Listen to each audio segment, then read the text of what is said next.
Welcome to ആർക്കേസ് stories.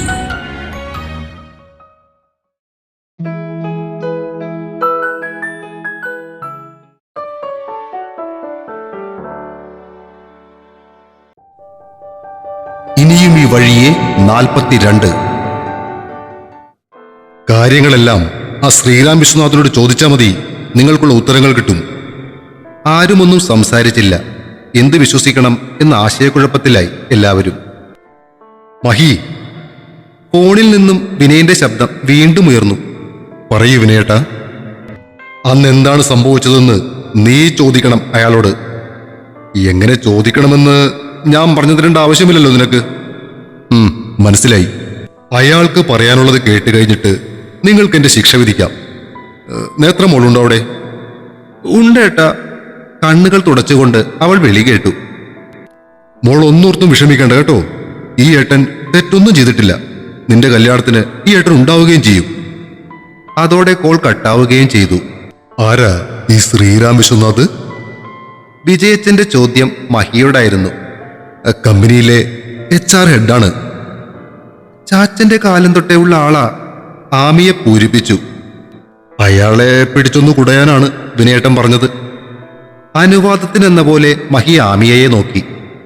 Sriram അങ്കിളിനോട് ചോദിച്ചിട്ട് എന്ത് കാര്യം അറിയാനാ? എന്തായാലും നീ ചോദിക്കേ. എന്റെ മുത്തിന്റെ മരണത്തിന് പിന്നിൽ ഞാൻ അറിയാത്ത എന്തേലും കാര്യമുണ്ടെങ്കിൽ എനിക്കത് അറിയണം. എങ്കിൽ നാളെ നമ്മൾ തിരികെ ബാംഗ്ലൂരേക്ക് പോകുന്നു. കൂടെ സൈമണും ഉണ്ടാകും. ഞങ്ങളൊന്ന് കൂടിയിട്ട് കുറച്ച് നാളായി. മഹി പറഞ്ഞത് കേട്ട് ആമ്പലിന്റെ പുരികങ്ങൾ ചുളിഞ്ഞു. ഞാനും വരുന്നുണ്ട്. നിങ്ങളെ രണ്ടിനെയും കൂടി അങ്ങനെ കയറി വിട്ടാലേ ശരിയാകില്ല. ശരിയായിക്കോട്ടെ. ഇന്നെന്തായാലും വൈകിട്ട് അമ്മമ്മയെ കാണാൻ പോണം. എന്നിട്ട് നാളെ കാലത്ത് ബാക്ക് ടു ബാംഗ്ലൂർ. അവൻ പറഞ്ഞത് ശരിവെക്കും പോലെ ബാക്കിയുള്ളവർ നിശബ്ദരായിരുന്നു. വൈകുന്നേരം മഹിയും ആമ്പലും കൂടി ഹോസ്പിറ്റലിൽ ചെല്ലുമ്പോൾ അമ്മമ്മ ടിവിയും കണ്ട് കിടക്കുകയായിരുന്നു. ബൈസ്റ്റാൻഡർ കട്ടിലിൽ ഇരിക്കുകയായിരുന്ന ആമ്പലിന്റെ അമ്മ അവരെ കണ്ട് ചാടി എഴുന്നേറ്റു. മോനെ മഹിക്കുട്ട! പുള്ളിക്കാരി മുന്നോട്ട് വന്ന് അവനെ വട്ടം കെട്ടിപ്പിടിച്ചു. അവരെ ചേർത്തു പിടിച്ചുകൊണ്ട് അവൻ അമ്മമ്മയെ നോക്കി. അവനെ കണ്ട് ആള് കട്ടിലിൽ എഴുന്നേറ്റിരിക്കുകയാണ്. കൈകൊണ്ട് കണ്ണുകൾ തുടക്കുന്നുമുണ്ട്. ആമ്പൽ ചെന്ന് കട്ടിലിൽ ഇരുന്നപ്പോഴേക്കും അവനും കൂടെ ചെന്ന് അമ്മമ്മയുടെ ഇപ്പുറത്തായിരുന്നു. അമ്മമ്മ രണ്ടുപേരെയും ചേർത്തു പിടിച്ച് ആദ്യം മഹിയുടെ കവിളിലും പിന്നെ ആമ്പലിന്റെ കവിളിലും ഉമ്മ വെച്ചു. അമ്മമ്മയ്ക്ക് സന്തോഷമായി. ഇനി എന്റെ മക്കള് ഇങ്ങനെ പിരിഞ്ഞു നിൽക്കരുത് കേട്ടോ, ഇടറിയ ശബ്ദത്തോടെ അമ്മമ്മ പറഞ്ഞു. അമ്മമ്മയുടെ രണ്ട് കവിളുകളിലും ഒരേ സമയം ഉമ്മ വെച്ചുകൊണ്ടാണ് അവർ അതിനുള്ള മറുപടി കൊടുത്തത്. അതെ, ഇങ്ങനെ ഇവിടെ ഇരുന്നാ മതിയോ? വീട്ടിൽ പോണ്ടേ? കല്യാണമല്ലേ? മഹി കുസൃതിയോടെ ചോദിച്ചു. നീ പോയി ഡോക്ടറോട് പറയ് ഡിസ്ചാർജ് എഴുതാൻ. ഞാൻ എപ്പോഴേ റെഡിയാ. അതും പറഞ്ഞ് ആള് കട്ടിൽ നിന്നും എഴുന്നേൽക്കാൻ തുടങ്ങി. അയ്യോ, ധൃതി പിടിക്കല്ലേ ചുന്തരി അമ്മമ്മേ. ഡോക്ടർ വരട്ടെ, എന്നിട്ട് ചോദിക്കാട്ടോ. അവൻ അമ്മമ്മയുടെ കവിളിൽ കിള്ളി കൊഞ്ചിച്ചു. മഹി, എന്താടാ വിനയന്റെ പ്രശ്നം? നിങ്ങൾ നാളെ ബാംഗ്ലൂർക്ക് തിരികെ പോകുന്നെന്ന് കേട്ടു. അമ്മായി ചോദിച്ചത് കേട്ട് അവൻ തലയാട്ടി. അമ്മ പറഞ്ഞില്ലേ അമ്മായി, അവിടെ പോയി ഒന്ന് അന്വേഷിക്കാമെന്ന് വിചാരിച്ചു. നന്നായി. അവനൊരിക്കലും അങ്ങനെയൊന്നും ചെയ്യില്ല, എനിക്ക് ഉറപ്പാ. നീ പോയി എന്താ കാര്യമെന്ന് നോക്കിയിട്ട് വാ. അപ്പോഴേക്കും ഞാനും വീട്ടിലേക്ക് എത്തിയിട്ടുണ്ടാകും. എന്നാലും ആ കീത്തുവിന്റെ കാര്യം ഓർക്കുമ്പോ ഇപ്പോഴും വിഷമമാ. എന്താ കൊച്ചിന് സംഭവിച്ചതെന്ന് ഇന്നേ വരെ അറിയാൻ കഴിഞ്ഞിട്ടില്ലല്ലോ. അമ്മായിയുടെ വാക്കുകൾ ചെറിയൊരു നിശബ്ദത പടർത്തിക്കൊണ്ട് അവിടേക്ക് ചിതറി വീണു. റജിയെയും ബിന്ദുവിനെയും നീ പോയി കണ്ടായിരുന്നോടാ? അവരവിടെ ഇല്ലമ്മമ്മേ. രണ്ടുപേരും കൂടി നോർത്ത് ഇന്ത്യയിലുള്ള അമ്പലങ്ങളിലൊക്കെ ഒരു തീർത്ഥാടനത്തിന് പോയേക്കുക. ഞങ്ങളവരെ കാണാൻ നിന്ന് വീട്ടിൽ ചെന്നപ്പോ വീട് പൂട്ടിയിരിക്കുന്നതാ കണ്ടത്. വിളിച്ചു ചോദിച്ചപ്പോഴാ ചെറിയച്ചൻ പറഞ്ഞത്. വീട്ടിൽ പോലും പറഞ്ഞിട്ടില്ലെന്നേ. അത് കേട്ട് അമ്മമ്മയുടെ നെറ്റി ചുളിഞ്ഞു. അതെന്താണാവോ ആരോടും പറയാതെ അങ്ങനൊരു യാത്ര? അമ്മേ, അവർക്ക് രണ്ടുപേർക്കും മനസ്സിലെപ്പോഴും നല്ല വിഷമമുണ്ട്. ഒരു തീർത്ഥയാത്രയൊക്കെ നടത്തിയാൽ അതൊക്കെ കുറയുമെന്ന് കരുതി കാണും. അമ്മായി അത് ന്യായീകരിച്ചു. എന്തോ സംശയം മനസ്സിൽ വീണതുപോലെ അമ്മമ്മയുടെ മുഖഭാവം അപ്പോൾ മാറിയിരുന്നു. പിറ്റേ ദിവസം കാലത്തെ കൊച്ചിയിൽ നിന്നും ഫ്ലൈറ്റ് കയറിയ അവർ ഉച്ചയ്ക്കു മുന്നേ നല്ലൂർ ഹള്ളിയിലുള്ള ആമിയയുടെ സിൽവർ സ്പ്രിംഗ് വില്ലയിൽ എത്തിച്ചേർന്നു. വിനയൻ പറഞ്ഞ ശ്രീറാം വിശ്വനാഥനോട് കാര്യങ്ങൾ ചോദിക്കാൻ സൈമണെ കൂടെ കൂട്ടിയ കൂട്ടത്തിൽ നിഷയും അവനോടൊപ്പം കയറിപ്പോന്നിരുന്നു. അത്രയും നാളും വീട്ടിൽ രണ്ടുപേരെ മാത്രം കണ്ടു ശീലിച്ച ആൽബിക്കുട്ടനാകട്ടെ കൂടെ കളിക്കാൻ ഒരുപറ്റം ആളുകളെ കിട്ടിയതിന്റെ സന്തോഷത്തിലായിരുന്നു. അവൻ തന്റെ കളിപ്പാട്ടങ്ങളുടെ ശേഖരം ആമ്പലിനും നിഷയ്ക്കും സൈമണും കാട്ടിക്കൊടുക്കുന്ന തിരക്കിൽ മുഴുകിയപ്പോൾ മഹി പറഞ്ഞതനുസരിച്ച് ആമിയെ ഫോണെടുത്ത് ശ്രീറാം വിശ്വനാഥിനെ വിളിച്ചു. അങ്ങേ തലക്കൽ കോൾ എടുത്തതും മഹിക്കുകൂടി കേൾക്കാൻ വേണ്ടി അവൾ ഫോണിന്റെ സ്പീക്കർ ഓൺ ചെയ്തു. ഹലോ, ഗുഡ് മോർണിംഗ് മോളെ. ശ്രീറാമിന്റെ ശബ്ദം ഫോണിൽ കൂടി കേട്ടു. Good morning uncle. മോള് തിരികെ എത്തിയോ, അതോ ഇപ്പോഴും പാലക്കാട് തന്നെയാണോ? കുറച്ചു മുന്നേ തിരികെ എത്തിയതേയുള്ളൂ. അങ്കിൾ അത്യാവശ്യമായിട്ടൊന്ന് വീട് വരെ വരണമല്ലോ. എന്താ മോളെ, എനിത്തിങ് സീരിയസ്? യെസ്. പിന്നെ ഇങ്ങോട്ട് വരുന്ന കാര്യം ഓഫീസിലെ വേറെ ആരോടും പറയണ്ട. ശരി, ഞാൻ ഉടനെ എത്താം. അതും പറഞ്ഞയാൾ കോൾ കട്ട് ചെയ്ത ഉടനെ മഹി ആമ്പലിനെയും മറ്റുള്ളവരെയും വിളിച്ചു. ശ്രീറാം വരുമ്പോൾ ആദ്യം കാര്യങ്ങൾ താൻ ചോദിക്കാമെന്നും സൈമൺ പിന്നീട് കയറി വന്നാൽ മതിയെന്നും അവൻ എല്ലാവരോടുമായി പറഞ്ഞു. അയാളെ ഏത് രീതിയിൽ കൈകാര്യം ചെയ്യണമെന്ന് സൈമണും മഹിയും കൂടി സംസാരിച്ചു കൊണ്ടിരിക്കുന്നതിനിടയിൽ താഴെ കാറിന്റെ ഹോൺ കേട്ടതും ആമിയെ പറഞ്ഞു, ദേ അങ്കിൾ വന്നിട്ടുണ്ട് കേട്ടോ.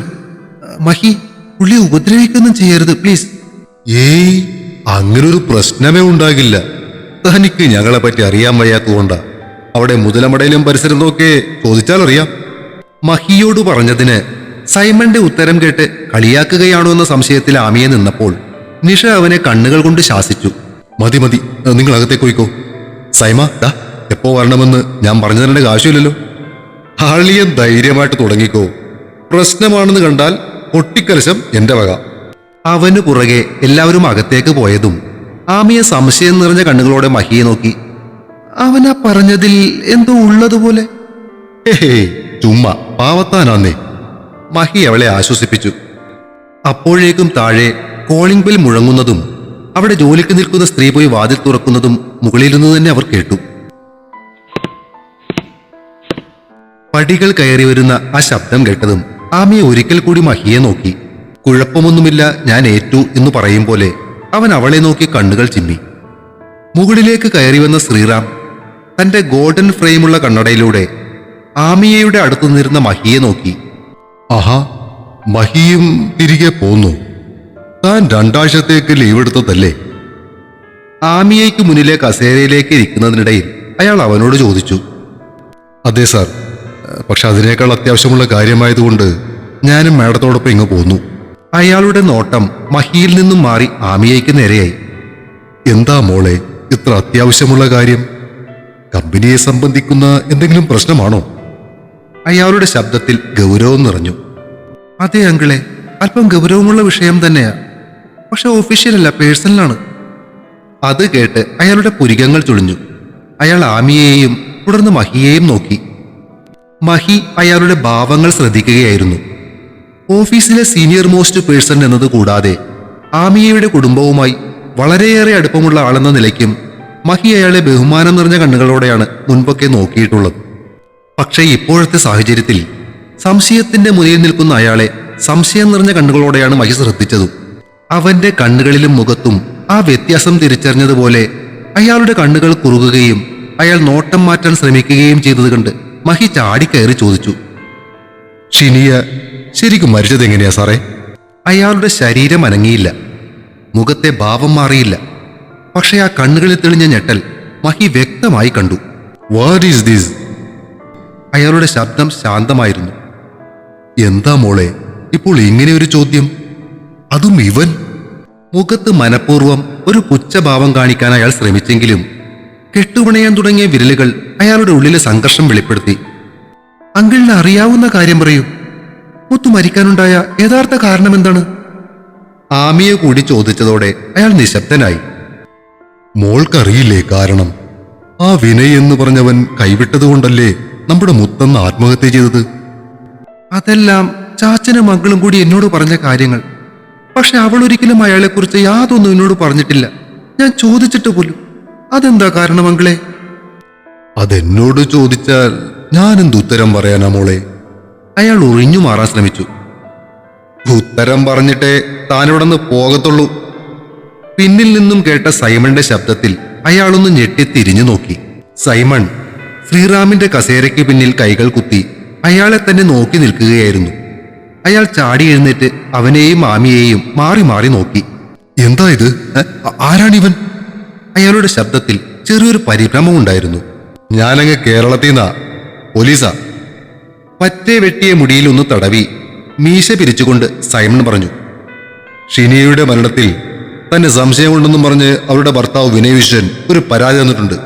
അതേക്കുറിച്ച് അന്വേഷിക്കാൻ വന്നതാ. അവൻ പറഞ്ഞത് വിശ്വസിക്കാതെ അയാൾ അവനെ നോക്കി. എവിടെ തന്റെ ID കാർഡ്? ഈ ബാംഗ്ലൂർ വന്ന് കളിക്കാൻ നിൽക്കരുത്. ശ്രീരാമിന്റെ ശബ്ദം മാറിയത് അമ്മയെ പകപ്പോടെ ശ്രദ്ധിച്ചു. നിനക്ക് ID കാർഡ് കാണണം അല്ലടാ? അമർത്തിയ ശബ്ദത്തോടെ സൈമൺ ശ്രീരാമിന്റെ കോളറിൽ കൂട്ടിപ്പിടിച്ച് അയാളെ ശക്തിയായി കസേരയിലേക്ക് തള്ളിയിരുത്തി. അയാളുടെ കണ്ണുകളിൽ ചെറിയൊരു ഭയം മിന്നി. മഹി അയാളുടെ മുന്നിലേക്ക് നടന്നു ചെന്നു. പറയ് സാറേ, യഥാർത്ഥത്തിൽ എന്താ സംഭവിച്ചത്? ഇവൻ പോലീസൊന്നുമല്ല, പക്ഷെ പോലീസിനേക്കാൾ പെശക. വെറുതെ അവന്റെ കൈക്ക് പണിയുണ്ടാക്കരുത്. മഹി പറഞ്ഞു നിർത്തിയതും സൈമൺ കൈകൾ മടക്കി കയറ്റി അയാൾക്ക് മുന്നിലേക്ക് ചെന്നു. മോളെ, അയാൾ അവസാന ആശ്രയമെന്നോണം ആമിയയെ നോക്കി വിളിച്ചു. അങ്കിള് പറയൂ, അവളുടെ മരണത്തിന് കാരണക്കാരൻ അങ്കിളും ചാച്ചനും പറഞ്ഞതുപോലെ ആ വിനയൻ തന്നെയാണോ? ആ ചോദ്യത്തിന് മുന്നിൽ ശ്രീറാം നിശബ്ദനായി തല താഴ്ത്തി. മഹി കണ്ണു കാട്ടിയതും സൈമൺ കൈനീട്ടി അയാളുടെ കഴുത്തിന് കുത്തിപ്പിടിച്ചു.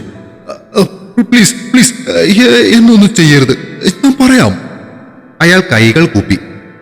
മഹി അയാളുടെ മുന്നിലേക്ക് ഒരു കസേര വലിച്ചിട്ട് അതിലേക്ക് ഇരുന്നതിന് ശേഷം മൊബൈലിൽ വീഡിയോ റെക്കോർഡിംഗ് ഓൺ ചെയ്തു. അയാൾ ആമിയയെ നോക്കി പറഞ്ഞു തുടങ്ങി. മോൾക്കറിയാലോ വർഗീസ് സാറിനോടുള്ള എന്റെ കടപ്പാട്. സാറ് പറഞ്ഞത് കേൾക്കാതിരിക്കാൻ എനിക്കാവില്ലായിരുന്നു. ചാച്ചൻ എന്തു പറഞ്ഞെന്നാണ് അങ്കിൾ പറയുന്നേ? ആമിയ വേവലാതിയോടെ ചോദിച്ചു. ഷിനി മോളും ആ വിനയനും തമ്മിൽ സ്നേഹത്തിലായിരുന്നു എന്നത് സാറിനറിയാമായിരുന്നു. മോളെ അതിൽ നിന്നും പിന്തിരിപ്പിക്കാൻ സാർ ഒരുപാട് ശ്രമിച്ചതാ, പക്ഷെ കഴിഞ്ഞില്ല. ഒടുവിൽ ആ വിനയനെ കൊല്ലുമെന്ന് ഭീഷണിപ്പെടുത്തിയപ്പോഴാണ് ഷിനിമോൾ അയാളിൽ നിന്നും അകന്നത്. പക്ഷേ അവർ തമ്മിൽ അകന്നു എന്ന് സാറിനെ തെറ്റിദ്ധരിപ്പിക്കുകയായിരുന്നു. മോള് ഗർഭിണിയാണെന്നറിഞ്ഞപ്പോൾ സാർ ആകെ തകർന്നുപോയി. എന്നിട്ടും അവരുടെ വിവാഹം നടത്തിക്കൊടുക്കാൻ സാർ തയ്യാറായില്ല. പകരം വിവാഹത്തിന് സമ്മതിക്കുന്നത് പോലെ നിങ്ങൾ രണ്ടാളോടും സംസാരിച്ചിട്ട് എന്നെയും കൂട്ടിയാണ് അന്ന് വിനയനെ കാണാൻ പോയത്. അത് വിവാഹക്കാര്യം സംസാരിക്കാനായിരുന്നില്ല. പിന്നെ? മഹി ഇടയ്ക്ക് കയറി ചോദിച്ചു. അയാളെ ഉപദ്രവിച്ച് ബാംഗ്ലൂരിൽ നിന്നും ഓടിക്കുകയായിരുന്നു ലക്ഷ്യം. കാശ് കൊടുത്തവർ അത് ഭംഗിയായി ചെയ്യുകയും ചെയ്തു. അയാളെ ആക്രമിച്ച അവർ തന്നെയാണ് അയാളെ ഇവിടെ നിന്നും കടത്തി ഹൈദരാബാദിൽ സാറിന്റെ സുഹൃത്ത് നടത്തുന്ന ഹോസ്പിറ്റലിൽ അഡ്മിറ്റ് ചെയ്തത്. മേലാൽ തിരിച്ചു വന്നാൽ അയാളെ മാത്രമല്ല ഷിനിമോളെയും കൊന്നുകളയും എന്ന ഭീഷണിയിൽ അയാൾ വഴങ്ങി. തിരികെ എത്തിയ സാർ പറഞ്ഞത് നിങ്ങൾ വിശ്വസിക്കുകയും ചെയ്തു. അബോർഷനുള്ള സമയം കഴിച്ചിരുന്നതുകൊണ്ട് കുഞ്ഞ് ജനിച്ചാലുടനെ മരിച്ചുപോയി എന്നും പറഞ്ഞ് മാറ്റാനുള്ള പ്ലാനായിരുന്നു ആദ്യം. പക്ഷെ എന്തുകൊണ്ടോ ആ സമയത്ത് സാറിന്റെ മനസ്സു മാറി. ആമിയ മുഖം പൊത്തി ഏങ്ങലടിച്ചു കരയാൻ തുടങ്ങിയത് കണ്ട് മഹി അവളുടെ അടുത്തേക്ക് ചെന്ന് മുടിയിൽ തലോടി ആശ്വസിപ്പിക്കാൻ ശ്രമിച്ചു. കുഞ്ഞിന് 8 മാസം പ്രായമുള്ളപ്പോഴാണ് ഷിനിമോള് യഥാർത്ഥത്തിൽ നടന്ന കാര്യങ്ങളെല്ലാം അറിഞ്ഞത്. എങ്ങനെയാണ് മോളത് അറിഞ്ഞതെന്നറിയില്ല. പക്ഷെ അന്ന് രാത്രി മോളും സാറും തമ്മിൽ ഭയങ്കര വഴക്കായി. അന്ന് ആമിയ മോള് പുതിയ പ്രൊജക്ടിന്റെ വർക്കുമായി ഹൈദരാബാദിന് പോയിരിക്കുകയായിരുന്നു. ആ വഴക്ക് കഴിഞ്ഞ രാത്രിയിലാണ് ഷിനിമോള് ഉറക്ക ഗുളികകൾ കഴിച്ചത്. ആ വിഷമത്തിലാണ് സാറിന് ഹാർട്ട് അറ്റാക്ക് വന്നതും. ശ്രീറാം പറഞ്ഞു നിർത്തി തല താഴ്ത്തിയിരുന്നു. അപ്പോൾ 5 വർഷം മുന്നേയുള്ള ആ രാത്രിയിൽ ആബിക്കുട്ടിനെ തട്ടിക്കൊണ്ടുപോകാൻ ശ്രമിച്ചത് ആരായിരുന്നു? മഹി ചോദിച്ചു. വിനയൻ കാരണമാണ് അങ്ങനെയെല്ലാം സംഭവിച്ചത് എന്നായിരുന്നു സാറിന്റെ അഭിപ്രായം. ഒരു കാരണവശാലും വിനയൻ കുഞ്ഞിനെ അന്വേഷിച്ചു വരരുതെന്ന് സാറിന് നിർബന്ധമായിരുന്നു. ICUയിൽ വെച്ച് സാറിനോട് ആവശ്യപ്പെട്ട കാര്യമായിരുന്നു അത്. അതിനുവേണ്ടി ഞാൻ തന്നെയാണ് പിന്നീട് അങ്ങനെയൊക്കെ ചെയ്യിച്ചത്. താൻ ഈ പറയുന്നതാണ് സത്യമെന്ന് ഞങ്ങൾ എങ്ങനെ അറിയുന്നത്? സത്യം പറയടോ, താനല്ലേ ഇതിന്റെയൊക്കെ പിന്നിൽ? സൈമൺ ശബ്ദമുയർത്തി. ആമിയയുടെ നേർക്ക് നോക്കി ശ്രീറാം പറഞ്ഞു, വിൽഫ്രഡ് സാറിനോട് ചോദിച്ചാൽ മതി, എല്ലാ കാര്യങ്ങളും അറിയാൻ പറ്റും. അയാൾ പറഞ്ഞത് കേട്ട് സൈമൺ മഹിയെ നോക്കി. വിൽഫ്രഡ് സാറ് ഇവിടുത്തെ DCP ആണ്ട. ആള് വർഗീസ് സാറിന്റെ സുഹൃത്തായിരുന്നു. മഹി പറഞ്ഞു കൊടുത്തു. ആമിയ കസേരയിൽ നിന്നും എഴുന്നേറ്റ് ആ ഹാളിലുണ്ടായിരുന്ന ചാച്ചന്റെയും ഷിനിയയുടെയും ഫോട്ടോയ്ക്ക് മുന്നിൽ ചെന്നു നിന്നു. മനസ്സിലെ വിശ്വാസങ്ങൾ തകർത്തടിഞ്ഞ് അവളുടെ കലങ്ങിയിരുന്ന കണ്ണുകളിലൂടെ നിറഞ്ഞൊഴുകി. ഇടറിയ കാലുകൾക്ക് ബലം നഷ്ടപ്പെട്ട് ശരീരത്തെ താങ്ങി നിർത്താനാവാതെ അവൾ പിന്നിലേക്ക് ചരിഞ്ഞു. താഴേക്കവൾ കുഴഞ്ഞു വീഴുന്നത് കണ്ട മഹി മുന്നിലേക്ക് ചാടി അവളെ കൈകളിൽ ഒതുക്കി. തുടരും. ഇനിയും ഈ വഴിയെ അടുത്ത ഭാഗം ഉടൻ പ്രതീക്ഷിക്കുക. സബ്സ്ക്രൈബ് ചെയ്യാൻ മറക്കല്ലേ.